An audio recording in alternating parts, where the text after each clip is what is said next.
And good morning and welcome to the VSA Capital 5-Minute Morning Miner on Tuesday, October the 11th. And Ollie has landed safely in Mexico on his way to Guanajuato Silver. But he's still not here, of course. We've got Paul and myself. And how are you, Paul?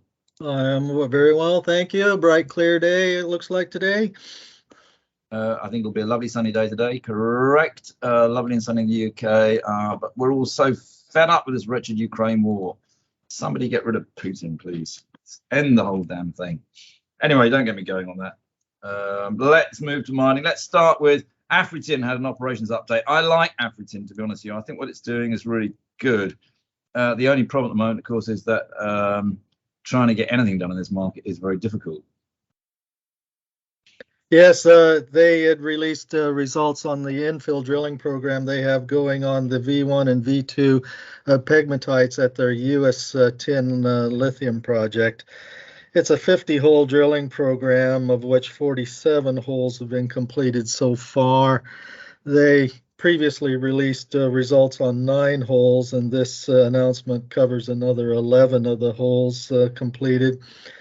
They're showing, as we would expect of a known tin tantalum lithium pegmatite, there is significant widths and grades of tin tantalum and lithium, values like 25 meters at almost 0.2% tin and 140 ppm tantalum with 0.6% lithium oxide. So we're looking at nice consistency from these results that are reported here.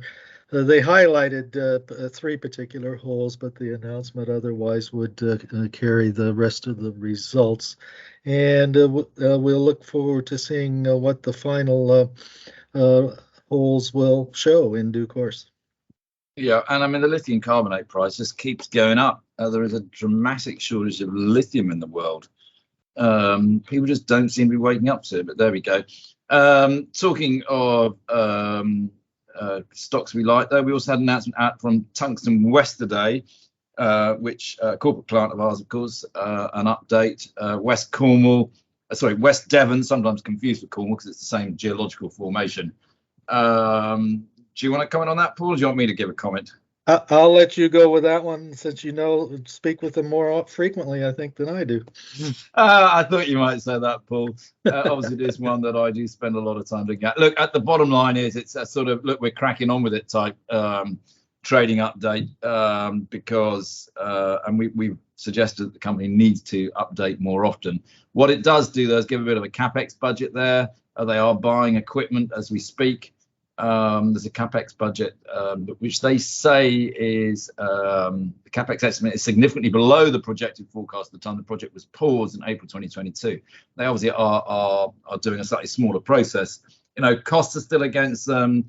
They're still wrapping up a few things. They're still wrapping up exactly the royalty with Orion.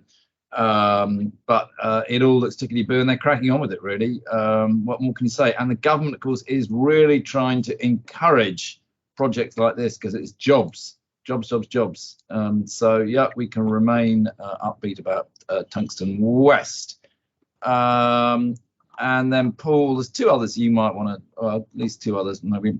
Ferrexpo had a little bit of an update, but that was really just to talk about those missile strikes in Ukraine yesterday, wasn't it? To say that although no one was killed, their electricity generation has been was short-term put under, didn't work.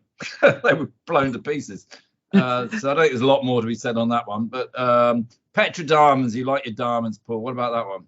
Petra Diamonds released a whole slew of their annual statements here, specifically their annual report and their sustainability report, along with their annual payments to government report. So they got a lot of the administrative paperwork out of the way today that would have taken weeks and weeks in order to compile and otherwise put together for them. So well done to them.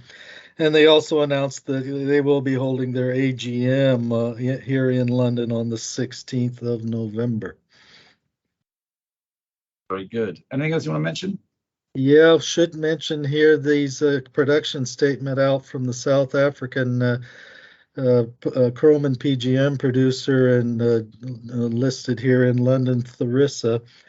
They came out with quarterly PGM production at 45,000 ounces, which is not quite a 10% increase on the prior quarter. And they had a feed grade there of 1.67 grams per ton, which is fairly close to what they had in the prior quarter, and a recovery of 76%. So far, annual PGM production is up about 13.6% at 179,000 ounces. And quarterly chrome production has also increased by about 8% or so, 416,000 tons of chrome and concentrate at 17% grade, which is a little bit better than it had been in the prior quarter. And annual chrome production up 5% now to not quite 1.6 million tons of cons. They did put out production guidance too for 2023, and they've set that between 175,000 and 185,000 ounces of PGMs and not quite 1.85 million tons of chrome in concentrates. 143 million in cash at the moment, with a net cash positive position of $79 million. So a very good operating report here from Tharisa. Very good. Well done, Tharisa. We'll call it a day there, and we'll speak again tomorrow. Very good. See you then.